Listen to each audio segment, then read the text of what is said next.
everybody. My name is Jim Mosher. I'm a professor in political science, and it's my distinct pleasure to introduce our speaker for today, Professor Waterbury, who is also a professor in the political science department. Her central area of research focus is studying Hungarian diaspora policies. So those are policies that link the Hungarian state with Hungarians who are in other parts of the world, many of them close to Hungary, just across the border, but policies that link them across the border. She's written a book called Between State and Nation, Diaspora Politics and Kin-State Nationalism in Hungary. She's written numerous articles, but including Making Citizens Beyond the Borders. She's also compared diaspora politics around the world. So this is actually a much more common phenomenon where states create links with their citizens who've moved to other places. So Mexico has started to do this with Mexicans and Mexican Americans that are in the United States, creating policies to continue and maintain their links back to their home country. She's done extensive field work in Hungary. She teaches courses, among others, on East European politics and nationalism and politics. Today, she's going to talk about populist nationalism and the politics of migration in Central and Eastern Europe. This is a really big issue in Hungary, but also across Eastern and Central Europe, and extends into the Western parts of Europe, an issue that affects all of the areas, animates a lot of politics in the present. And so, thank you, Professor Waterbury. Thank you, Jim, and thank you to young Kim, wherever she went to back there, and to my colleague Jim and also my other colleague, Matt Layton, who work with Wealth and Poverty, who invited me to be part of this really cool week on a very important topic on immigration. So I'm really excited to be here and talk about some of the work I've been doing. And actually, this lecture today, there's some seats down here. Don't be shy. Haven't actually said anything yet.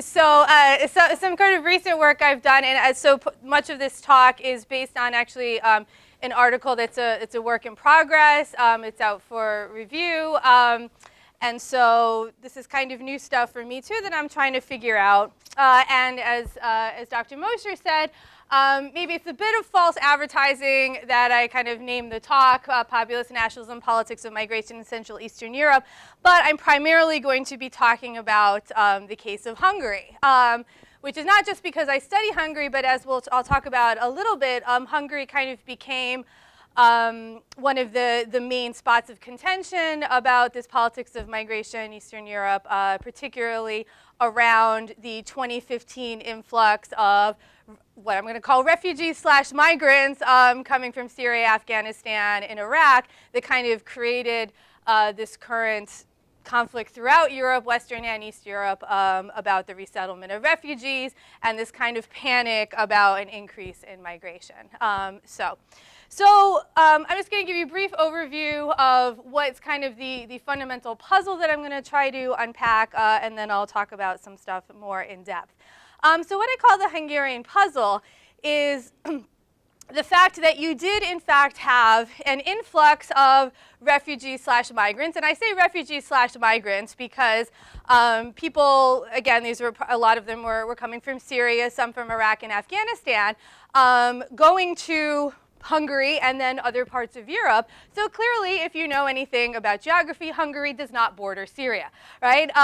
So it is not an obvious thing that you would, refugees are people who have a well-founded fear of persecution, fearing violence and death and destruction in their home countries. Usually refugees flee to the countries that are bordering them, right? So then it is a bit of a question both in international law and in political discourse as to whether or not people who have fled their immediate conflict to a neighboring country, say Turkey in the case of Syria, if they then decide that they would rather be a refugee in Europe, Does that mean that they are fleeing persecution from the country that they went to?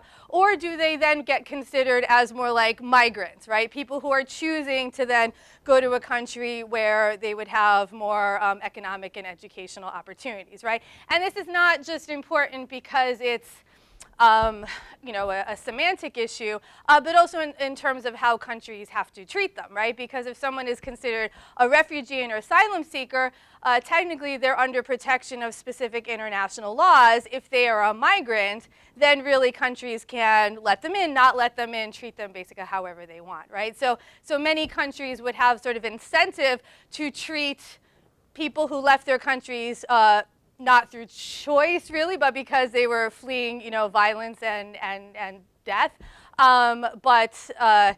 To not treat those people as refugees, but to treat them more as migrants, because it gives the state much more legal cover to exclude or to try and keep them out or something like that, right?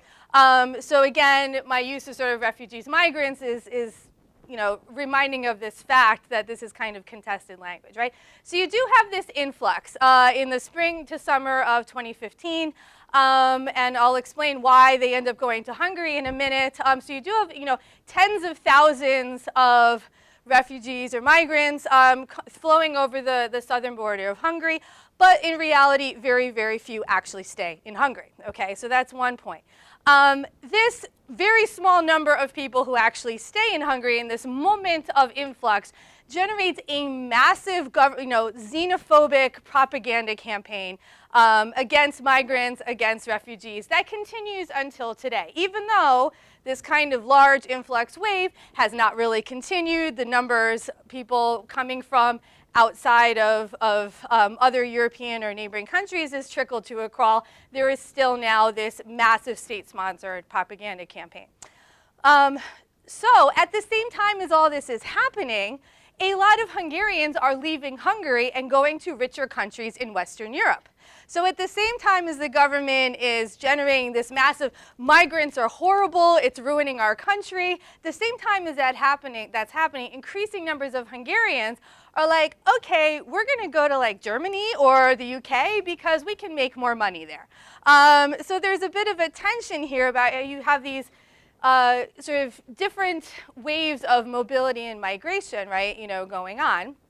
And I will argue that these things are somewhat connected. So the question that I'm going to be dealing with today is what explains, first of all, the government's over-the-top rhetoric on migration and the use of a lot of state power and state resources to make this a key issue. And I'll show you some examples of this, even though the reality is that this moment of massive influx was very limited, that most of those people didn't stay in Hungary but moved on to other European countries, and it's not really an ongoing problem, right?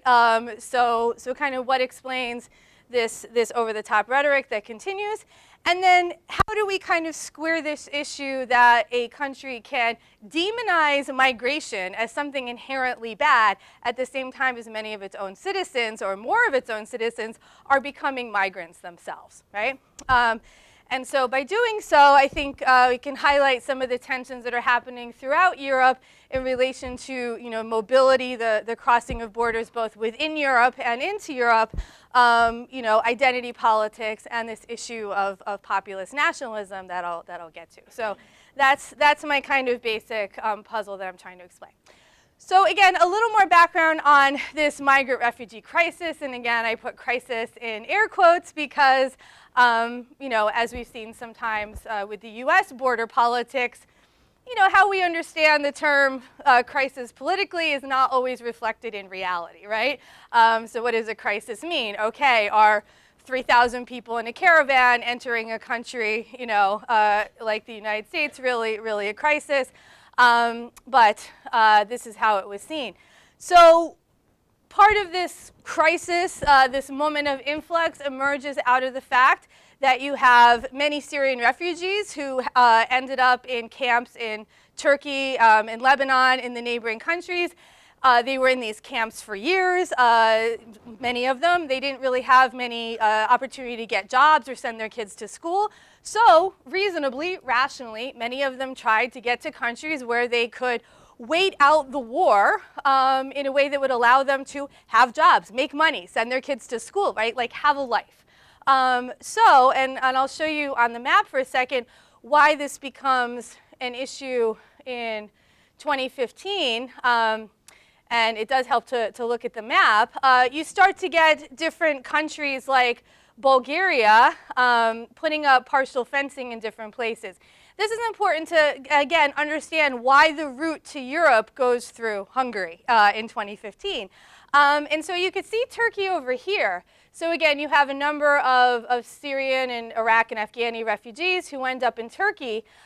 This is water. It's a little hard to see there. I have another map. So they used to be able to walk across into Bulgaria and then maybe try to get places, but now they can't really do that. They have to get on boats. They end up in Greece.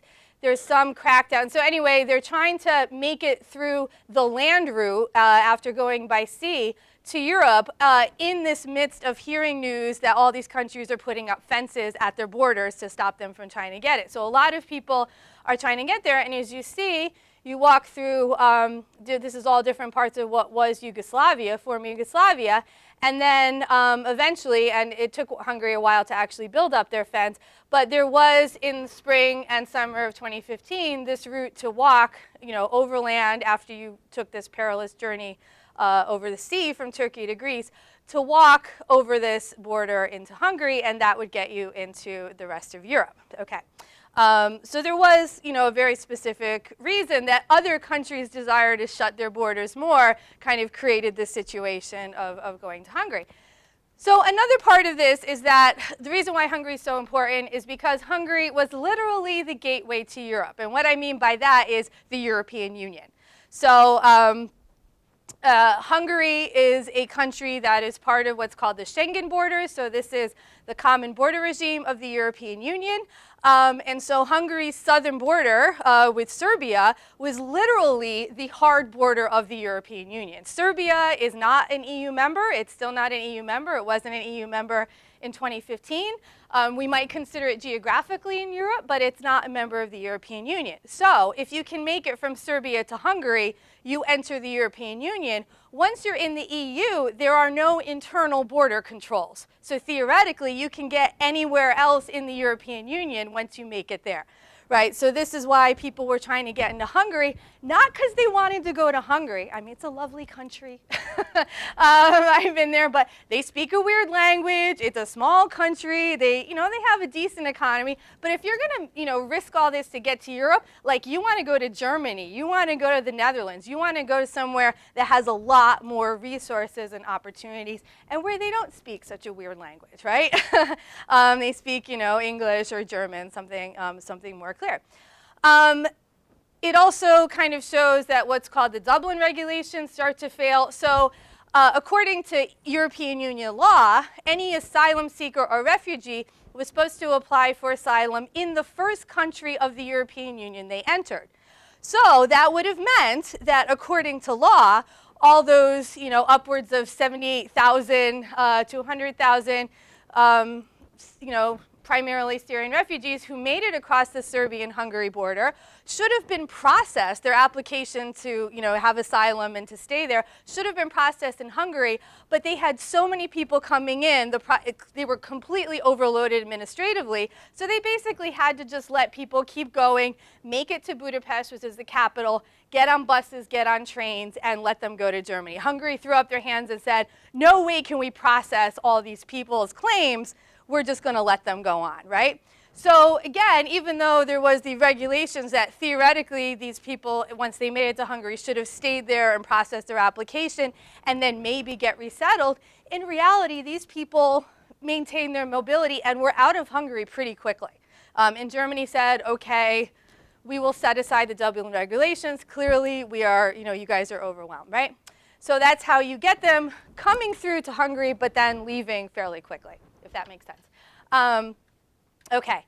And then, you have the EU also trying to figure out a way of what to do with, 1 to 2 million refugees/migrants coming from Syria, Iraq, Afghanistan.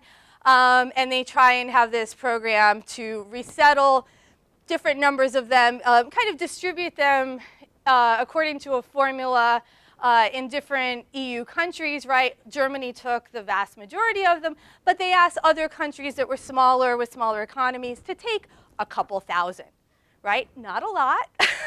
You know, Germany takes a lot of them, but this creates a huge backlash, right? Because again, it starts gets into the initial influx triggers this politics of migration. Okay, so the reality is that at the end of the day, very few stay in Hungary. Hungary, even if it agreed to take and resettle all the refugees the EU asked them to, it would only been a couple thousand, and basically they were refusing to resettle some of them. And very, very quickly between 2015, 2016, 2017, the actual numbers of people coming into Hungary and staying there falls dramatically, right? So this is the events around this moment of crisis. And again, here's maybe a better map to again show, you know, the sea route from Turkey to Greece, and then, you know, walking up through Macedonia, Kosovo, Serbia. And again, this border between Hungary, now Croatia's in the EU, but it's not in the Schengen borders yet. So this border was the key one that gets you into Europe. Once you're into Europe, you can go anywhere in the European Union you want, you know, the European Union. So it's a little better map. Okay. And these are some pictures that show a lot of these refugees getting on special buses that they put out to help them get either to the Austrian border or to other trains and things. This is them at the train station facing off against the Hungarian police. So this was, for a few months, there were a lot of people in the capital trying to either figure out if they could stay or get somewhere else. But again, most of them did not want to stay in Hungary. It was not their final destination. And then eventually the government does start to put up a barbed wire fence between the Serbian-Hungarian border. There's been a lot of sort of poor treatment of people on both sides of the border. It's been quite, you know, a sort of a scandalous thing. Anyway, so this was kind of at the height of this. And then just a few numbers to show what happens with Hungary's numbers. So this is inflows of permanent immigrants into OECD countries between 2010. That's the Organization of Economic Cooperation and Development, pretty much sort of the major, what we consider sort of Western advanced industrialized economies. And you can see Hungary's down here. So let's see, between 2015 and 2016, the number of migrants actually drops by 8%, whereas a country like Germany, their number of migrants goes up 53%. Greece goes up 153%, right? So in terms of countries that are actually having a migration crisis, you know, Hungary was not, in terms of the numbers, was not one of them. And things, again, by 2016, you have a significant downfall. And then if we look at new asylum applications, in Hungary, we see in 2013 to 15, the average does spike to 78,000. By 2016, it goes down to 28,000. By 2017, it's down to just over 3,000. So it's an 89% decrease between 2015 and 2017, right? So again, you know, in terms of the numbers, this crisis works itself out organically pretty quickly once they realize that the Dublin regulations aren't going to work, and they just let, you know, these migrants go to other countries that have better capacity to handle them. And this also shows overall the percentage of foreign-born population, so the overall number of migrants in different countries.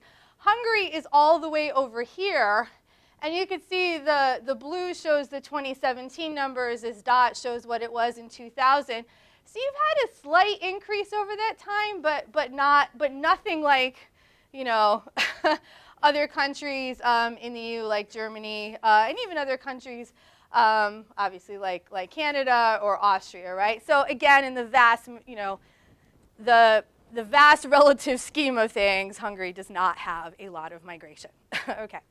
So at the same time all of this is happening, as I said, the number of young, in particular, Hungarians saying, hey, we don't want to be in Hungary anymore, we want to go somewhere where we have more economic opportunities, like Germany or the UK, increases significantly. And so this shows, and this is going to be important for a minute, the three time periods, 2004, 2007, 2008, 2011, and 2012 to 2017, you could see that Hungary has a significant spike in the number of immigrants in the same kind of period, 2012 to 2017.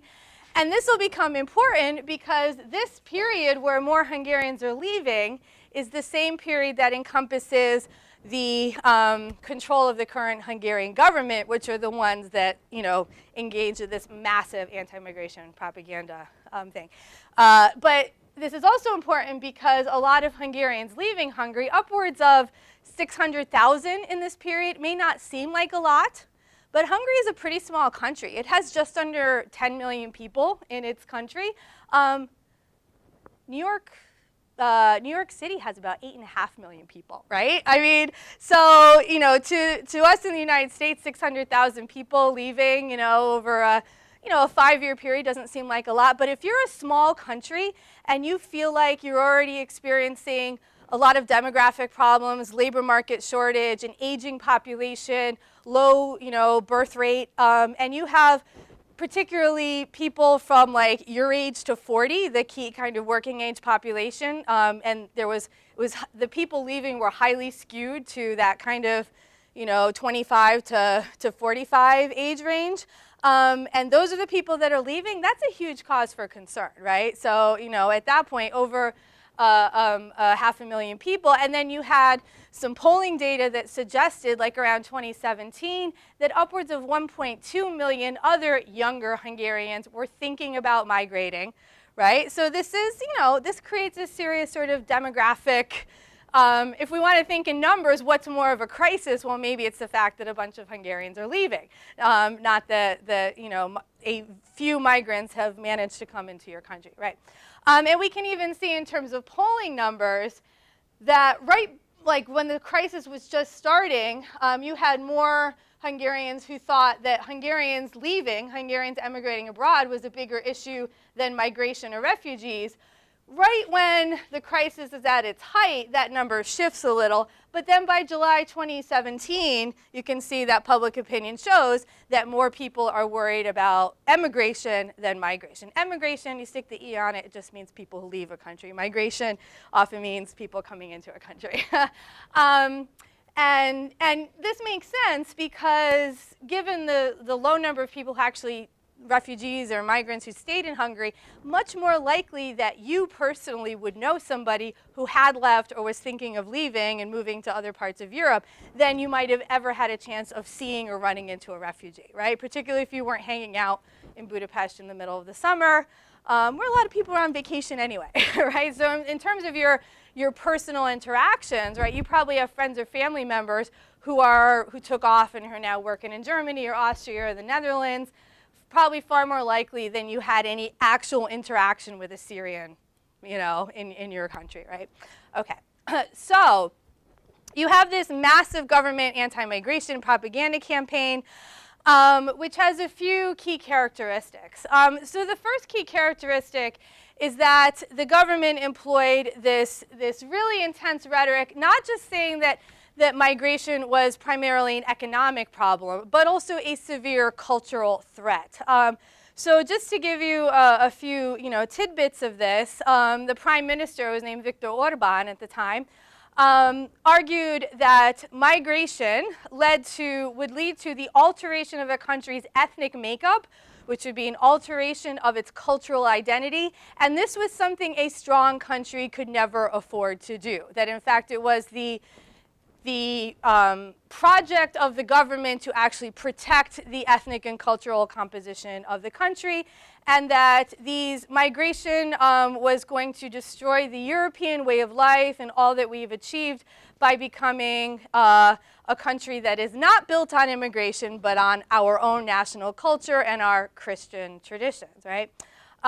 So, one of my arguments is that this rhetoric of cultural threat allowed this migration moment to be seen as an existential threat, even though, as we just saw, the fact is there weren't actually that many people, right? So, to frame it as this kind of broad cultural threat meant really the numbers didn't matter, right? It was more this kind of vague cultural existential threat.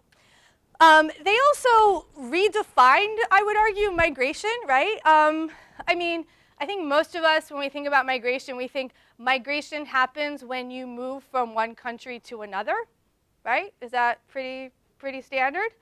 Well, the Orbán administration, and his party is called Fidesz, basically created a rhetoric that said migration only happens when people come from outside Europe. So migration is now something that happens only when non-Europeans come into the European Union, right? Which, is an interesting way to frame it. So this allows them to demonize migration as a threat to European values without, and it kind of protects them from this fact that we talked about, that Hungarians were emigrating to other parts of Europe, right? So the Hungarians in Germany aren't migrants. They're not the things that we're demonizing. It's only all those people who are outside Europe, right? Which I think most of us would not consider that to be a standard definition of migration, right? If we're thinking about that. But it was very sort of clever and purposeful that they redefined it. They also argued that migration, this non-European migration, was not just something that was happening. It wasn't just an outcome of the Syrian war getting worse and the Turkish, camps not being great and all this other stuff. It was just, bad luck. No, they framed it as actually the purposeful strategy of outside actors who were trying to import non-European migrants into countries like Hungary in order to destroy its culture. And some of their favorite targets of this were people like George Soros. Has anybody heard of this guy? S-O-R-O-S? Yeah, I mean, he's called Soros in Hungarian because he's actually a Hungarian refugee, or his family left Hungary earlier in the 20th century, and then he came to the U.S., a U.S. citizen, and made billions of dollars in currency trading. I think currency trading, and then started after the end of the Cold War, started funding these pro-democratic institutions and foundations throughout Eastern Europe, right? He wanted to give back. He founded what is one of the best universities in all of Eastern Europe, which is actually an English language graduate university based in Budapest called the Central European University, which gives basically excellent English language degrees to people from the region so that they can go off and originally so they could go back to their home countries and be like the new wave of democratic leaders, right, after the end of communism. He's given a lot of money to what's called the Open Society Institute. They operate here in the U.S. He also often gets demonized in the U.S. because he's given a lot of money to democratic political forces in the U.S., right? So, as we'll see from the billboards in a second, one of their favorite ones was that George Soros, his personal plan, because he was kind of like semi sort of middle of the road, like migration is complicated and we should try to resettle refugees if we can, they took that to sort of put him as the poster child for somebody who was like, let's open the borders and just let everybody in, right? So he was a poster child for it. Organizations like the Central European University, and he also demonized the EU, so Brussels, which is where the administrative center of the EU is, that the EU is trying to resettle all these migrants, even the UN. Because the UN had this migration strategy, and actually Hungary just pulled out of it last year. I think the US didn't sign on to it either. But it was about kind of, dealing with the fact that there is a lot of refugees and migrants around the world, right? So, again, an interesting part of it, these are people who are trying to destroy us. And one of my favorite quotes on this, it says, we really have to protect ourselves against us. We must state that we do not want to be diverse. We do not want to be mixed. We do not want our own color, traditions, and national culture to be mixed with those of others. We do not want to be a diverse country. We want to be how we became 1,100 years ago here in the Carpathian Basin. This is something we must fight for. This is something we must defend.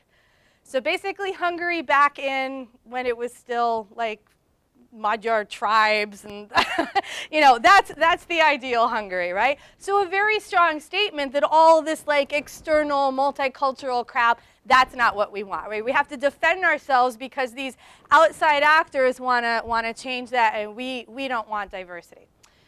Okay, so as we'll see in a second, the state, this was not just like running around saying stuff. The state used its power to put stuff up on billboards all over the place, use government-controlled media, and this thing called the National Consultations, which is basically when the government spends all this money to send every voting citizen things that they want their opinion on. And I'll show you some examples. I mean, they're kind of BS, right? They're very leading questions. They're very, very skewed. And it's basically, like, these aren't binding, but it's a way for the government to say, hey, people, you know, we are performing the will of the people, right? Even though, I mean, it's not done at all scientifically. There's no one who's like good at writing polling questions, helping with this, right? It's a version of propaganda. And they also use national referendum, which could be binding to deal with this issue as well, right? And they also use this as a way to defund and criminalize any refugee migration-related research and NGOs. They pass laws that basically allowed them to audit and shut down NGOs that got any kind of foreign funding, and really they criminalize, you know, the aiding of any refugees or migrants coming into Hungary as well, right? So it wasn't just rhetoric, it was also kind of structural. So I just want to show you some of the billboards. So what's the first thing you notice about this billboard? No picture, except for this, which means government information. So this is not just a billboard like, you know, here in the US you'd have somebody like some other group do it. Like, no, these are the government billboards, right? Can any of you understand this? Oh, you speak some Hungarian? Well, no, I recognize the word Magyar. Magyar. Like Hungarian. Hungarian. Yeah, Hungarians, Magyar, yeah. That's Magyaro, yeah. And this is Magyarország is the name of the country. That's Hungary, the land of Hungarians. My point is that when I tell you what this means, you'll see how ridiculous it was in Hungarian, or not ridiculous, right?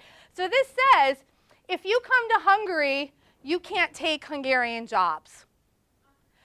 So this is a billboard in Hungarian speaking supposedly to these Syrian, Iraqi, Afghani refugees and migrants who are coming into your country, none of whom can speak a word of Hungarian, right? So who do you think the audience is for these billboards?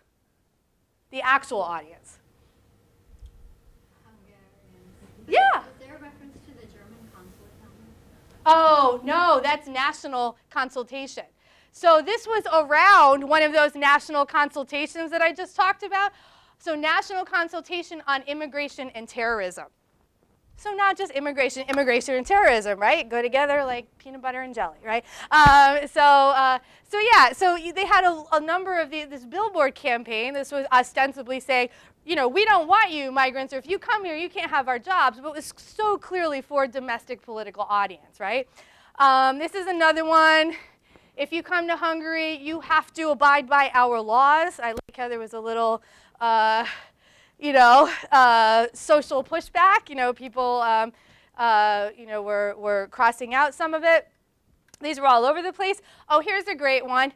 And this is more clearly, this is around a referendum on the EU resettlement quotas. They had a referendum, and basically, I'll show you the language from it. But this basically says, did you know that since the beginning of the migration crisis, the number of rapes against women throughout Europe has increased? Did you know? This is just, helpful facts for you going about your day, right? And again, this is in the context of a national referendum on the EU resettlement quotas, right? So yeah, not so subtle. This goes to show about the demonizing of the external actors who are supposedly trying to forcibly make Hungary into a diverse country. This is Uncle George Soros. And again, National Consultation 2017 that already happened by this point. He says, This says, don't let Soros have the last laugh. This was seen as highly anti-Semitic. George Soros is also Jewish, so this has played into sort of anti-Semitic rhetoric throughout Europe.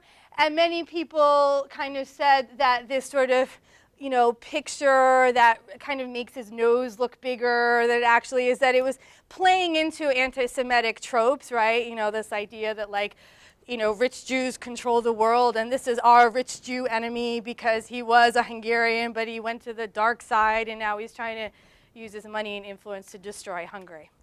Oh, this is one of my favorites. They actually had a Stop Soros bill in Parliament, and this says Soros wants to import or bring in millions of migrants from Africa and basically from the Middle East. Like, they were literally saying that George Soros's plan was to import migrants from Africa and the Middle East into Hungary, into Europe more broadly.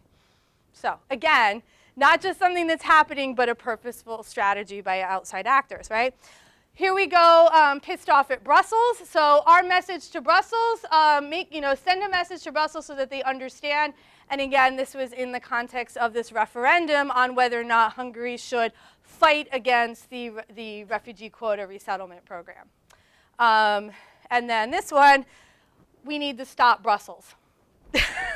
Very clear, right? So they're, you know, part of this is against the European Union, which they're already, you know, a part of the European Union. Yeah, Alyssa. Are all those billboards paid for by the government? Yes. Oh, wow. Yeah, these are all government.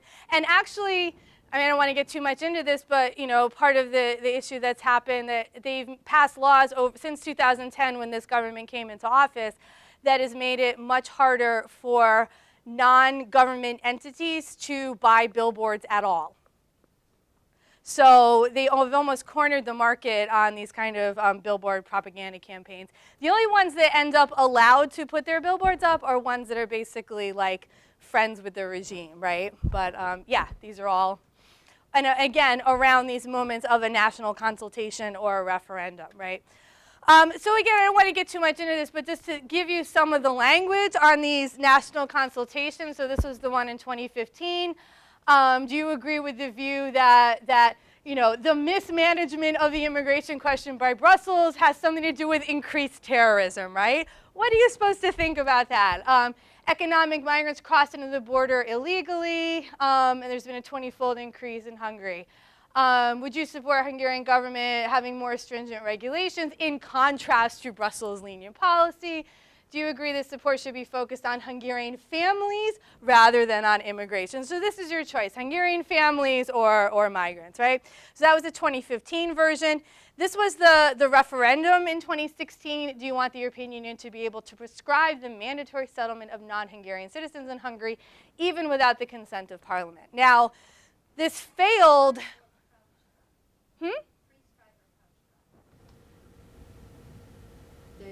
I don't know. I took this directly off of the government website.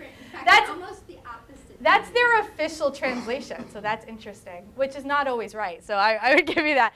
I guess just the idea that it would be able to force them to accept mandatory resettlement. Yeah.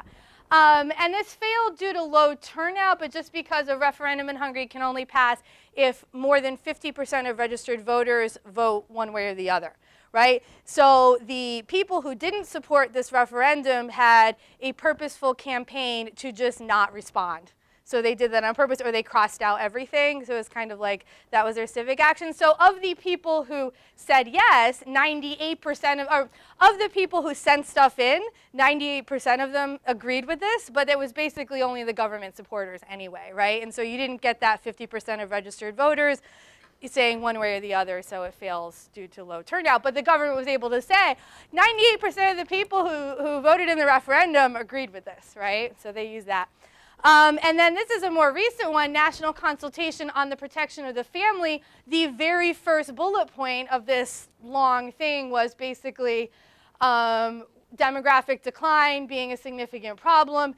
Do you think we should, you know, again, sort of push back against Brussels bureaucrats and focus on robust support for the family rather than immigration, right? So even something on like family policy gets sort of put into this rhetoric. And again, this is 2018. in the run-up to the spring 2018 parliamentary elections, which this government won again. So it's the third time in a row that they've won their election. Okay. Oh, and I just wanted to show you these because some non-government groups got together, pooled their money, and bought a couple billboards. They're not like, you can see they're not in the official billboard places. They're like on a fence. But this one, sorry about our prime minister, so they did them in English. And this is my favorite one that they actually got in a billboard. Come to Hungary, we've got jobs in London. So, you know, and this was done by this kind of satirical party called the Two-Tailed Dog Party. So, you know, there are people who are organizing to push back against this, right? But again, these billboards are in English and kind of playing on the fact that everybody's leaving Hungary. Not everybody, but a lot of people are leaving Hungary. So you might as well have migrants come in and work those jobs, right? Okay, so running out of time when I get to part where I explain this strategy. So two aspects to this. One is kind of a broader context of evolving sense of populist nationalism under the Fidesz government. That's the party that's been in power since 2010, right? Now, there's a few aspects to this. So first of all is Hungary's sort of ongoing use. They've been a party basically since 1990, and they've always had this sort of rhetoric of what I call traditional nationalism, right? Saying, you know, we have to protect Hungary. We are the defender of the Hungarian nation. Everything we do has to be about the Hungarian nation. Kind of a standard nationalist, right? Their version of America First, if you want to think about it that way, right? So that's been ongoing. On top of that, they've also had what many have called this idea of trans-sovereign nationalism, which comes out of the fact that as you know, Dr. Mosher was saying, the Hungarian nation does not just mean the territory of Hungary, but also encompasses the areas that used to be part of Hungary that now are part of neighboring countries, areas in which there are about 3 million ethnic Hungarians living in countries like Slovakia, Romania, and those kinds of countries. So this Fidesz government has set itself up traditionally as protecting not just Hungary, the territory of Hungary, but also the broader Hungarian nation that encompasses aspects of the neighboring countries, right? I put immigrants in question mark here, though, because the Hungarian government has not really embraced the idea that there's now an increasing Hungarian immigrant population in Western Europe. They've been really lukewarm about embracing them because, well, these are people who chose to leave Hungary primarily during this government.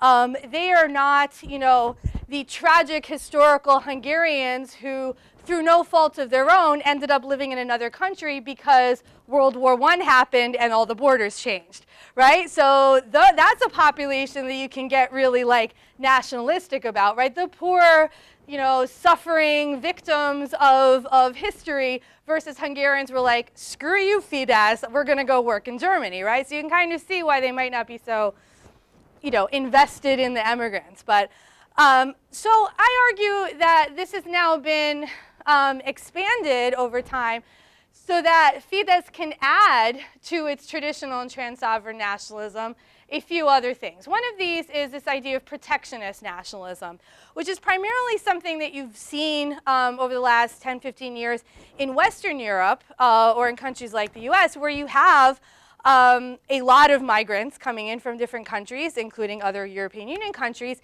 And what you're trying, and the protectionist nationalism is, we have to protect our social welfare programs from these migrants who are coming in and taking our benefits. That hasn't traditionally been a part of Eastern Europe because they haven't had a lot of migrants. But now they've been able to use this movement to incorporate this protectionist nationalism, right? We have to, protect ourselves from immigrants coming in, not just from members of our own society who may not be national enough, but now, migration. And on top of that, more and more people are pointing to the fact that that you have, on top of immigration, you have these societies that are losing a lot of people due to massive demographic changes. They're not having enough babies. There are not enough young people being born. A lot of younger people, like we said, are leaving to work in richer countries. And this is creating a moment of demographic panic that, you know, you're literally going to get overrun by other cultures. And so migration in that context is also seen as kind of an existential threat, if that makes sense, right? So and instead of trying to assuage this demographic panic, you know, government like Fidesz has been trying to use it for their own, you know, for their own reasons. And then this larger context of populist politics, which in sort of the East European context has combined this idea that we are, you know, we are different than the old elites who basically just sold out the people, and we are the real elites who are representing the will of the people. Look at us with our national consultations and our referendums and our willingness to take on Brussels to protect our culture. So that brings together the old elites versus opposition to external forces that may also thwart the will of the people. As scholars like Kasmude, who writes a lot on populism, said, this is also a very, as we see, thin ideology. It doesn't really have a substantial, like, proactive quality to it. It's oppositional, right? You know, we are opposed to external forces and potentially internal forces that would thwart the will of the people that only we can protect. And then it's also this version of it is highly illiberal, which means they also have framed liberal democratic values as a foreign imposition, right? So in fact, the Hungarian prime minister has been known for actually saying, what we want is illiberal democracy, meaning we want basically the legitimation that we get from winning elections, but without having to do all those messy things like protect a free press or you know, actually compromise with the opposition or, you know, deal with any real contestation, right? This is like the Hungarian version of democracy, which also kind of looks like the Russian version of democracy, you know. So all these things combined have been highly problematic. So again, this was kind of the traditional sorts of nationalism that you saw in a country like Hungary, and now this immigration wave and the kind of hegemony of the Fidesz government has allowed these to sort of be put on top of that, right? And it's a real sort of dangerous mixture. Okay, so, and this kind of, again, just shows the divided government. So this is a picture of all this territory before World War I was big Hungary. This is what Hungary looked like after World War I. So these are the areas that had all the ethnic Hungarians, right? That's that idea of divided nationhood, right? Okay. So I guess the second part of what explains this argument is to just talk about what are the specific benefits for the Fidesz party of doing this. And I think this sort of, you know, builds off what I was saying already. So I argue that, you know, on one hand, creating a set of external enemies through the rhetoric around the migration crisis is important for the party because the opposition has been weak and divided since 2010. So they've really lost their major internal political enemies. So in order to kind of maintain this atmosphere of fear and a need for protection, they had to kind of create a set of external enemies, you know, migrants and these global external forces that want to sort of impose migration and diversity, you know, on the country. And it's true. Yes, they've been very successful in winning elections, but also that's in part because the center and left opposition has been a complete and utter disorganized mess for the past, you know, 8 or 9 years. Hopefully that'll change someday. It also justifies the marginalization and neutralization of potentially independent regime critics and institutions. So again, this helps explain why they go after Soros, why they go after universities like the CEU, which they have now basically kicked out of Hungary. So one of the best universities in that entire region is now moving almost its entire, almost all of its departments to Austria because they passed a law that literally was targeted just to get rid of the CEU. And so they got rid of it. One of the reasons they justified it is because when the refugees were first coming in, the CEU designed a program to help refugees who wanted to stay or got protection in Hungary to get and to start restart their education or get some. They had some classes and programs, and that was one of the justifications for them being dangerous. And also because they were originally funded by George Soros. So must be terrible, right? It was also useful to protect Fidesz's right flank from the Jobbik party, which was seen as a much more far-right party. They were a party that was, you know, openly anti-Semitic, openly anti-Roma, openly, you know, historically revisionist, you know, basically hated everybody. And Fidesz saw them as one of the few potential challengers for votes. In fact, they were the third largest party in the Hungarian parliament. So, you know, moving on this issue of culture and protecting the nation in this way helped them do that. And we actually saw that in the run-up to the 2018 election, Jobbik felt that it had to move to the center because Fidesz had so much occupied that far-right position that it in fact tried to moderate as a way to get maybe some of the, you know, former Fidesz voters who were like, I don't know if I want to go down this path, right? So, yeah, so they did that successfully. And then, you know, as I argue too, it allowed them to sort of reframe and downplay this issue of emigration. So again, Hungarians moving to Germany, Netherlands, you know, Denmark, all these places, they weren't migrants, they were guest workers.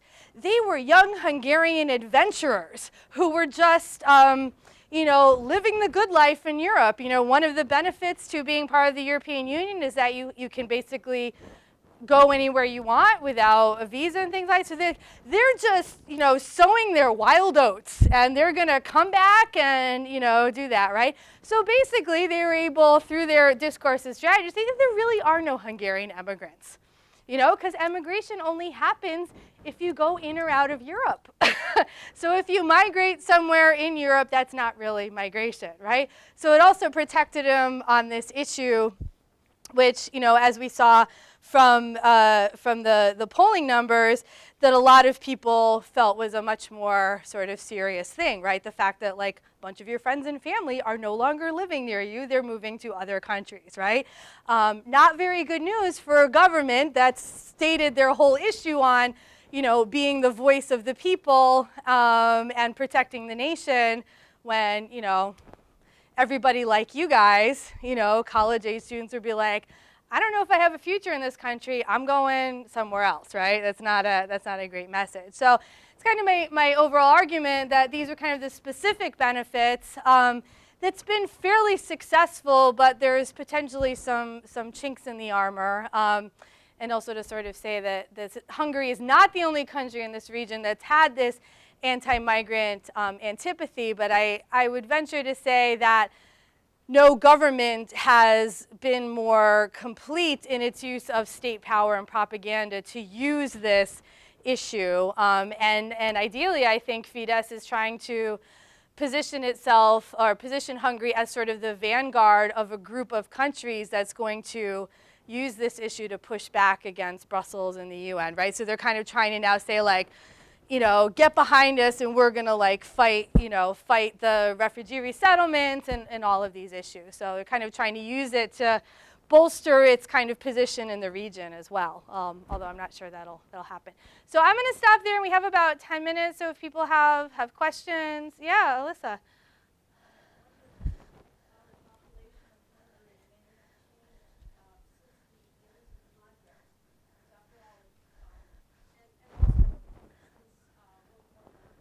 Mm-hmm. The Fidesz party has, according to what you've said, is the shrinking size of the national population. Yeah. So I'm sympathetic with any national group that loses a portion of what has traditionally been its territory and population. Yeah. And this has happened with imperialist action around the world in the course of history. And yet, to get a realistic take on things, among the things to pay attention to would be what has happened to the Hungarian population within the borders of Hungary that were set at that time. Has the population increased? Has the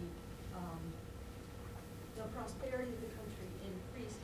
And furthermore, a second question would be the nature of the Hungarian values that they appeal to. On the one hand, it seems they're probably appealing to the fact that their language is non-Indo-European,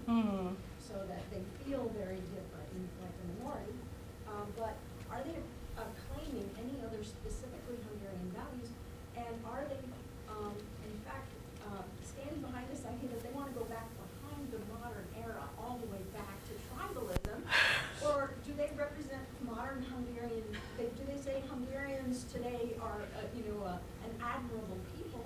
And are the ways in which they claim that they're admirable actually some of the ways in which any modern European civilized country would claim to be admirable? What I'm looking at is internal self-contradiction in the representation of the character of Hungarian. Yeah, maybe I'll take a couple questions just to make sure, and then I'll sort of answer more broadly. Yeah. Okay, so a comment as someone who's at a university supposedly giving an academic talk. The term demonization is not academic language and should not be used for severe criticism. People will use the term demonization. You are demonizing so-and-so when somebody has a big criticism of it, and that's not fair, and it's not academic language. You're clearly taking a side because you don't agree with the severe criticism. I'm not sure I would see it that way, but okay, you're. Demonization means literally someone is a demon, and I think you're not saying that, or are you? No, I'm saying the way that they talk about migrants and refugees, they're demonizing them. They're talking about them as something. Well, basically the dehumanizing discourse is saying an entire group of people are representing an existential threat. So anyway, I don't want to. I mean, we could talk about this afterwards. I mean, you made your point. I don't agree, so let's move on. Everyone has their own perception of propaganda, and people on the other side see propaganda coming from the other side too. So be careful about that. But the word demonization doesn't belong. Well, I want to make one point about. I think you skipped certain aspects of. I skipped a lot of things. of Hungarian history and Eastern European history in Absolutely. general, but to stick to the very more contemporary issue. You make a big deal about the fact that Hungarians are going to other EU countries, Yes. but don't want people coming from not the EU in. That was the premise of the EU and the original common market, and before that the EEC before it began. And I can assure you that not only many Eastern Europeans, but many Western Europeans would not have agreed to be in the EU if it was originally presented to their populations as, not only will we have your right, you have a right to go to other EU countries and work, but anyone in the world can come into your country and work here too, or come. That was not how the EU was presented, and that's one reason why the Eastern European countries who had been under communism and had therefore had a lot of severe problems with their economy and their political system, and they saw getting Okay, into the EU as being I part of prefer to Europe. take questions rather than hear anybody go on. There were a couple students who had some questions. We have 5 minutes. We can talk about this later. Do you have a question? Yes. Okay. I mean, I'm no expert on Hungary, but Yeah. I do have sort of a passing knowledge of Yeah. its history, conquered by. Do you have the some Ottoman. family background? No. Oh, okay. Well, There are a lot of students in the area who have some Hungarian backgrounds. I mean, I guess technically my great-grandfather was in the Austro-Hungarian Empire, Oh, but okay, the cool. Austrian portion, so Yeah. not really. But what I do know is Hungary has a history of being conquered by the Ottoman Empire, siding with the Nazis, unless I'm mistaken, in World War II. So, Yeah, it was and, complicated, but yeah. So I guess how much does that sort of long history sort of feed into sort of an ultra-nationalist attitude in Hungarian politics? Yeah, and maybe that goes to part of some of what Alyssa was asking. Again, I'm just trying to get a sense of what the questions are, and then maybe I can answer a few more generally. Thank you for a thorough presentation. I really enjoyed it. My main question is, to what degree do different segments of the population have a perception of economic difficulty and decline? Just any way you'd like to answer. Yeah. I just had some clarification questions too. I was wondering if Hungarians who migrate to other countries in Europe can vote in Hungarian elections. Yes, but this is interesting. I mean, this is just more of a factual one, so I'm just going to answer it straight away. So this is one of the interesting things, because one of the things the Hungarian government did was give non-resident citizenship to the ethnic Hungarians who lived in the neighboring countries, right, without them ever having lived in Hungary, right? So based on this historical connection, they got Hungarian citizenship if they wanted to, and basically full voting rights, although they can't vote for district elections, they can vote for party lists. And they can just do that through the mail. They can vote by mail. If you are a Hungarian citizen who migrates to Germany or London, you have to do this whole thing like, it's a much more complicated procedure, right, to get your ballot in. You have to go vote like at the consulates and stuff. So it's actually easier for an ethnic Hungarian who's never lived in Hungary to vote in a Hungarian election than a Hungarian citizen who has migrated to Europe. So you can sort of guess who votes more in those elections. There's also more of them. And, unsurprisingly, since this citizenship offer was made under this government, 95% of them vote for the Fidesz governments in their elections. Yeah? What would be like the proposed solution to, would just be let any of all people in to Hungary? Sorry, what? What would be like the proposed solution to like the immigration problem? Would you just want anyone? Oh, I mean, I don't. It's not for me to say what they should do. Yeah, I mean, it's up to them. Every country has to deal with its own migration thing.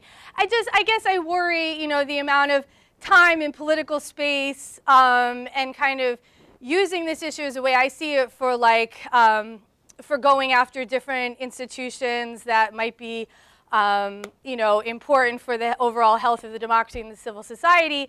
Does all this rhetoric and use of state power, does it actually match up to the scale of what is happening, right? So, so yeah, I mean, if they want to create a more restrictive immigration policy, they can do that. Many countries do that. So, it's just, I was just interested in kind of the ongoing use of this issue, even though, I mean, in a more objective sense, one could argue there really aren't that many, migrants coming in, right? Does that make sense? Or? Well, I would just say that wouldn't they be attempting to curb the issue before it became bigger, and that would be strong? There's very little evidence that it's going to get bigger. I mean, there's very little evidence that anybody except, actually, the biggest amount of people they have coming from any country right now is Ukraine, which is, there is a significant ethnic Hungarian population in Ukraine, but Ukraine is not an EU member. So those ethnic Hungarians in Ukraine who can get Hungarian passports do it so they can get to the European Union. A lot of them don't even stay in Hungary. They get into the EU on their Hungarian passport, and then they go somewhere where they can make more money too, right? So in terms of who's actually trying to get into Hungary, it's really not non-Europeans.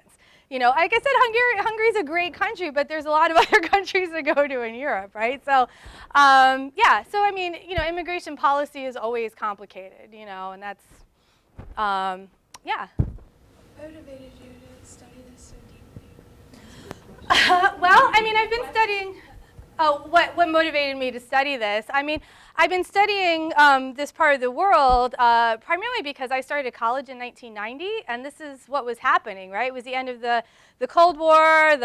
All these countries were democratizing. I was lucky enough to be at a school where they had an exchange program with students from the region. I mean, it's kind of like studying the Middle East or something today, right? This is like where things were happening, and for somebody interested in global politics. And then after I graduated, I moved to Hungary for a while with one of my friends who had spent half her junior year abroad in Budapest, and came to be really fascinated in the region, but also came to be fascinated by these larger historical issues that you guys have been bringing up, right? I go there in 1995, and I see parades where people are marching down the streets with flags of big Hungary, right? Pre-World War, pre-end of World War I Hungary. And, from my suburban American perspective, I'm like, what the hell is going on, right? So that's one of the things I wanted to research, is that relationship between the Hungarian state and the ethnic Hungarians in the neighboring countries. And that's what I ended up doing my dissertation on, right? I was there, and it was like something that I really wanted to understand, what was going on. So, yeah, so I think this is connected in terms of this combination of sort of identity politics and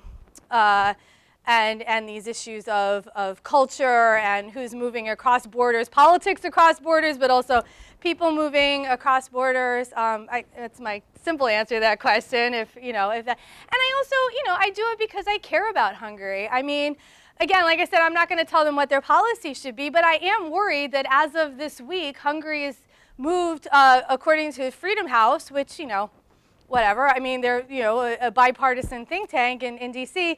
They have now moved Hungary into the partly free category. It's the only partly free country in all of the European Union right now.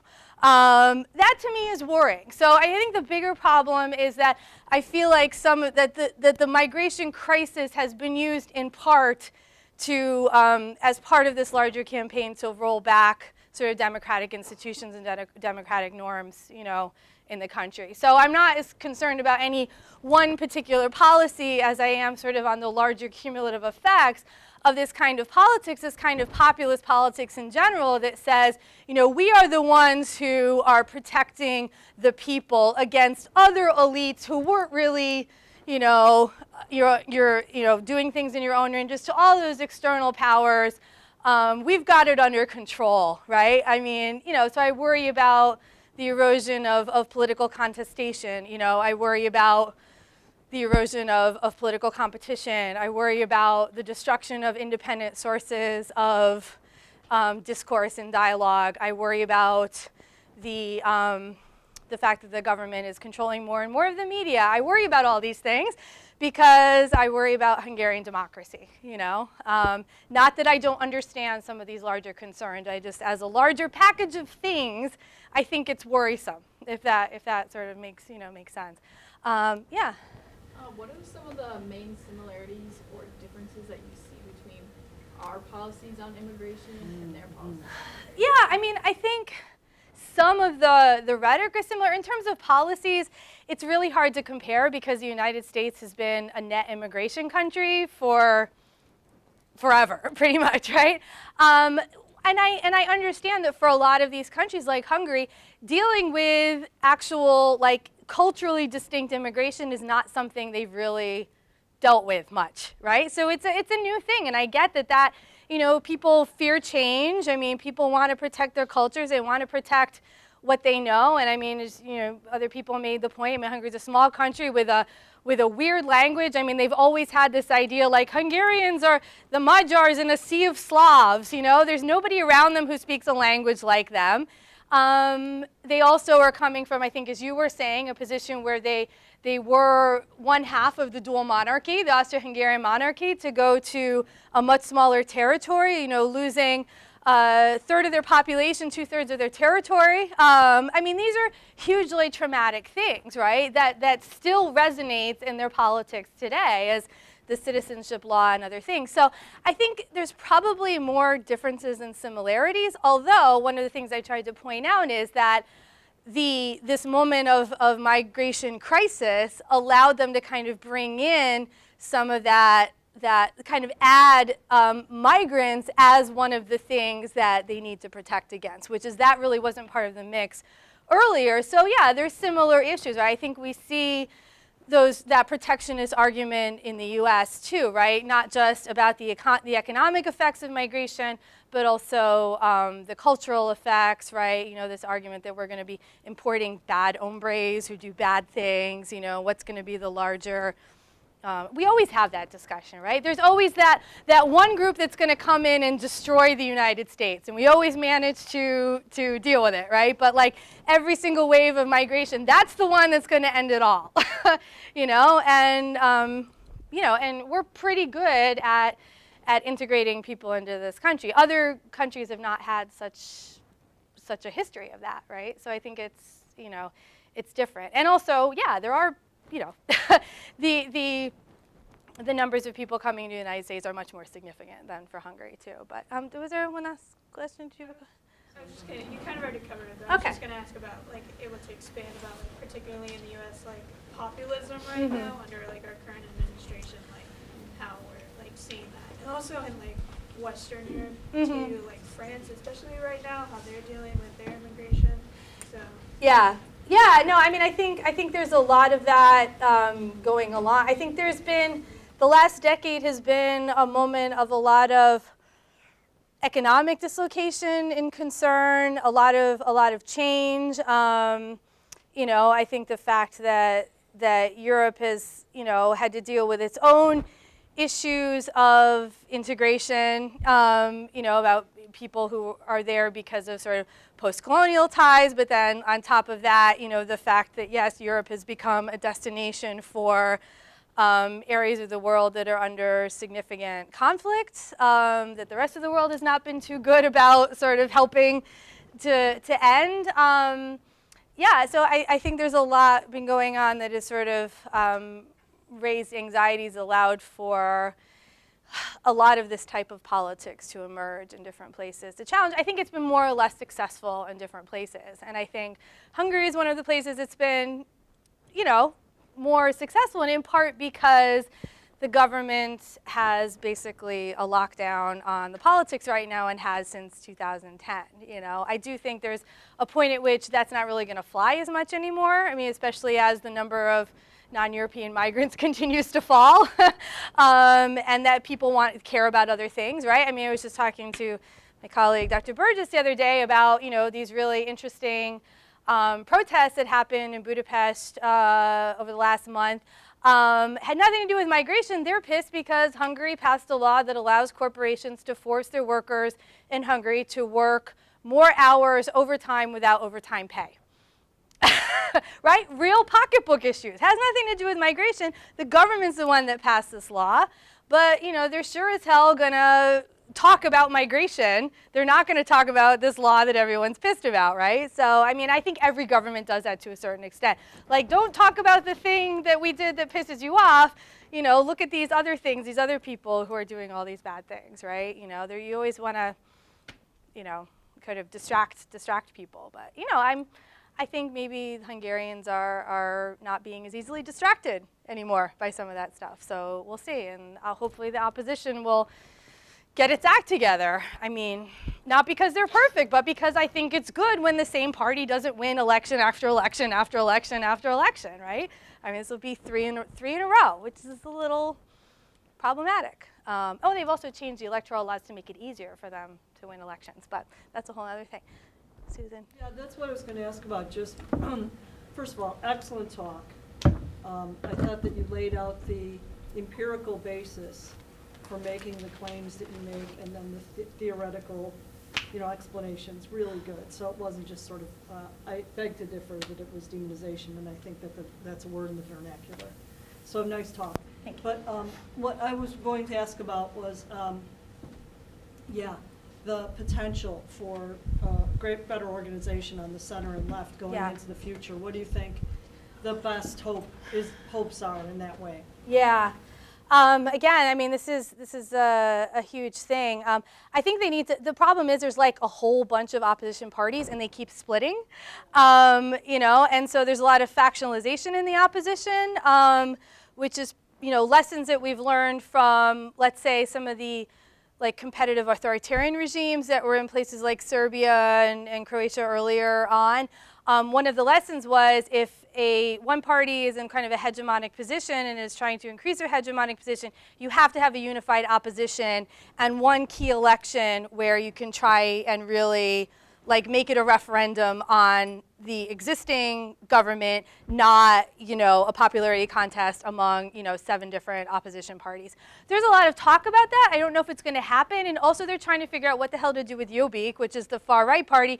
Should they, in the interest of either lessening or putting Fidesz in the opposition for a while, to have a change of government, should they ally with Jobbik?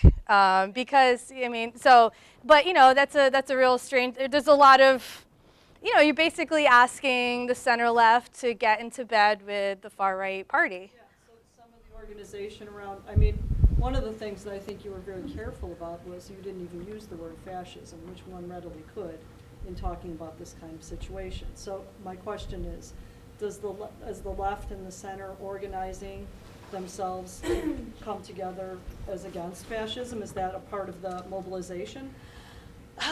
I mean, that's part of it too. Yeah, I think they have their organizational issues to work out. I mean, that's the thing, they have not been very effective at getting a message out. It's been increasingly hard for them to get a message out. It's been, yeah, of increasing, less access to independent media. I mean, not that it's impossible. I mean, we saw those billboards, you know, they were able to get, you know, I mean, they're able to do it. But I mean, that's the satirical party that in the run-up to the 2018 election, they asked for their equal time in an interview, and they sent a guy in a rubber chicken suit. And he literally did his entire interview. So, I mean, just as a commentary on the pointlessness of the exercise in the current conditions of Hungarian politics, right? So, I mean, yeah, satire is great, but like, if the party that is actually making the most inroads is basically the satirical party, you know, yeah. So there's organizational issues. There's also substantial issues, you know, and then there's the whole EU politics, wherein Hungary's gotten away with a lot and has continued to receive its EU subsidies because it's a member of the largest party group in the European Parliament, and they want votes from, you know, that the government in Hungary is a member of that coalition, so they're getting a good deal of protection as well from their center-right allies in other parts of Europe. So, yeah. You've mentioned at several points the way in which the government is exercising increasing control over the media. Mm-hmm. And I'm curious whether you could outline a brief timeline of how that's addressed, and perhaps give an explanation of the degree to which it's made that. I mean, you know, that's not my expertise. So there's been a number of ways in which that's happened. A lot of it has been the governing party sort of. So basically, the governing party is not just a governing party, but they have, the way it's structured is that they have this weird electoral system that with just over 50% of the votes in parliament gets you 2/3 of the seats. And if you have 2/3 of the seats in parliament, you can do whatever you want. So this party came in 2010 with 2/3 majority in parliament, rewrote the constitution, rewrote a whole bunch of laws. They can essentially do anything they want without any opposition input. And so part of what they did was to mess with some of the stuff on media financing, which allowed sort of friendly billionaires to buy up a lot of, so there's been a lot of conglomeration of the media behind a few people. And then one of those guys actually started to get pissed off and go against the prime minister, and then, you know, and then he gets audited, and basically all of his businesses get audited. So it's been, you know, and there's a lot of, I mean, this is a kind of a European thing. They have more state-owned, like, television, stations too, but it's been more like the print media used to be more vibrant. There's been a lot of shutting of what was more independent media, or conglomeration buying up of them by people who were friendly to the regime. No. Yeah, no. No, I mean, it's not. We'll have alternatives. Oh yeah, no, it's not North Korea. I mean, there's a huge spectrum between like North Korea and like, you know what I mean? There's so many layers of this, right? But I mean, yeah, there's less independent media than there was. So that's a concern, right? I mean, oh, well, yeah. It's also a concern here. Yeah, no, it's a concern everywhere, right? This is something I think we should always be concerned about. Alyssa, I'll give you the last, we should probably get out of here. That last bit, what you just explained, is a crucial part of the picture. I've been sitting here thinking, how shall I interpret, just based on what you've said today, how shall I interpret the motivations of the Fidesz party? And initially I was thinking, are they genuinely fearful for the future of Hungary? Well, if they were, it may have led them to kind of stupidity, not good thinking about the problems of the country, what they really are, and what would be good solutions. And it may have led them to conspiracy, but sometimes seeing a party, advance propaganda based on poor reasoning can lead us to think, do they have a different motivation? Well, that's what I was trying to argue. In the government to consolidate power very fast and to prevent freedom of expression for the opposition, makes me anything, they wanted to get power by means of stoking these fears. No, I think, and hopefully that's part of what I was trying to argue, is that there are these specific benefits as well as kind of a larger kind of beefing up of this, the types of nationalism that they can use as part of this like core protectionist idea. Yeah.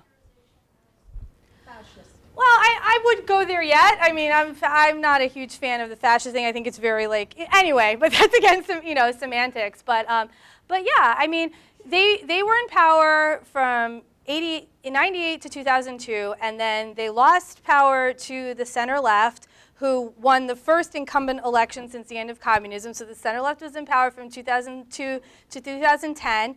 And they were basically like, screw you, if we get back in power again, like we are, you know, we're staying there as long as we can, right? I mean, and again, you know, I'm not in these people's heads. I think a lot of them probably thought Hungary was going to be better off without them, that a lot of the center left were former communists, right? Members of the Communist Party who reformed themselves into a basically, you know, a European center left groups. But, you know, I think some of them felt like these people are illegitimate. They never should have gotten back into government. I mean, there's a lot of ways to think about it.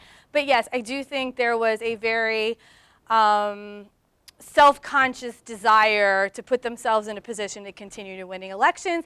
And they don't have to turn into a complete authoritarian fascist regime to do that. Right? They can do that just by using tools that are much more on the margins, right? They don't have to shut down the internet. They don't have to be China. They don't have to be North Korea.